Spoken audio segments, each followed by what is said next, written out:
عزیز طلباء و طالبات، آداب۔ ہم سب زندگی میں کوئی نہ کوئی کام کرتے ہیں۔ کام کے بغیر کسی کا کوئی کام نہیں چلتا۔ کام سب کے الگ الگ ہو سکتے ہیں۔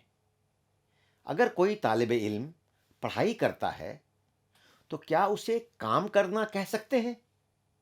یا کوئی کھیل کھیلتا ہے تو کیا یہ بھی ایک قسم کا کام ہے؟ جی بالکل، یہ بھی ایک کام ہی ہوتا ہے۔ کام بہت طریقے کے ہوتے ہیں۔ کام مشکل یا آسان بھی ہو سکتے ہیں۔ کام کے بارے میں یہ بھی کہا جاتا ہے کہ کوئی کام چھوٹا یا بڑا نہیں ہوتا۔ تو آج ہم ایک ایسا ہی سبق پڑھیں گے جس میں محنت کے بارے میں بات کی گئی ہے۔ یہ ایک ڈرامہ ہے جس کا عنوان ہے محنت کی عظمت۔ منظر: بازار میں مختلف دکانیں ہیں۔ ایک طرف کونے میں گھڑیوں کی ایک چھوٹی سی دکان ہے۔ دکان کے سامنے کے حصے میں شیشے کی الماری میں گھڑیاں سجی ہوئی ہیں۔ ایک شوکیس کے پیچھے یوسف بیٹھا ہوا کام کر رہا ہے۔ سڑک سے اس کا سر اور جسم کا کچھ حصہ ہی دکھائی دے رہا ہے۔ یوسف کے استاد ماسٹر صاحب اس کے پاس کھڑے ہیں اور اس سے باتیں کر رہے ہیں۔ ماسٹر صاحب: میں نے تو تمہیں اپنی پرانی گھڑی مرمت کے لیے دی تھی، تم نے اس کے ساتھ ایک نئی گھڑی کیوں بھیجی؟ یوسف: جناب، میں جب پڑھتا تھا اس وقت سے آپ کے پاس وہی گھڑی دیکھ رہا ہوں۔ میں نے سوچا کیوں نہ ایک نئی گھڑی بھی آپ کے پاس ہو۔ ماسٹر صاحب: بہت خوب، میں تمہارے جذبے کی قدر کرتا ہوں۔ میں تو اس نئی گھڑی کو واپس کرنے آیا تھا۔ ماسٹر صاحب جیب سے نئی گھڑی نکالتے ہیں۔ لیکن تمہاری محبت دیکھ کر اب میں اسے اپنے پاس رکھ لوں گا، مگر تمہیں اس کی قیمت لینی ہوگی اور اس سے تم انکار نہیں کرو گے۔ یوسف: نہیں جناب، میں نہیں لوں گا۔ اسے آپ اپنے شاگرد کی طرف سے ایک حقیر سا تحفہ سمجھ کر رکھ لیجئے۔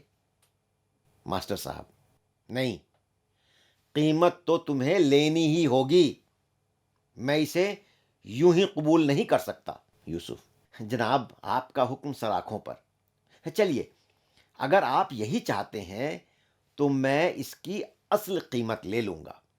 ماسٹر صاحب قیمت ادا کر کے روانہ ہوتے ہیں۔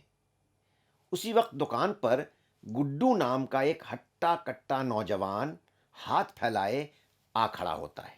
گڈو: صاحب، میں بھوکا ہوں اور میرے چھوٹے بھائی بہن بھی بھوکے ہیں، میری کچھ مدد کیجیے۔ یوسف گڈو کو اوپر سے نیچے تک حیرت سے دیکھتا ہے۔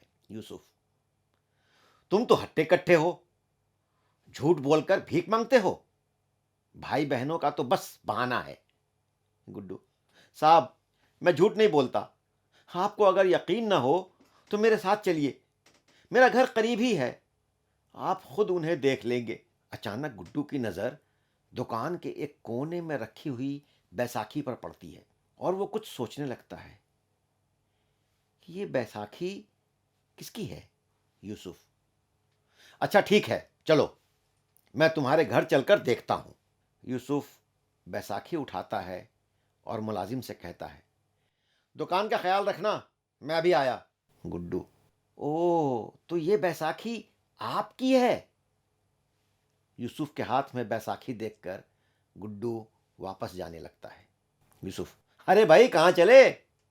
بھائی بہنوں کے لیے کچھ نہیں لوگے؟ گڈو: شکریہ، اب مجھے احساس ہو گیا، آپ نے مجھے بہت کچھ دے دیا۔ میں محنت مزدوری کروں گا، کسی کے آگے ہاتھ نہیں پھیلاؤں گا۔ عزیز طلباء و طالبات، ابھی آپ نے ڈرامے کا متن سنا۔ اب اس ڈرامے میں کچھ نئے الفاظ آئے ہیں، آئیے اس کے معنی سمجھ لیتے ہیں۔ جیسے لفظ ہے خیال، اس کے معنی ہے احساس۔ خدمتگار یعنی نوکر یا ملازم۔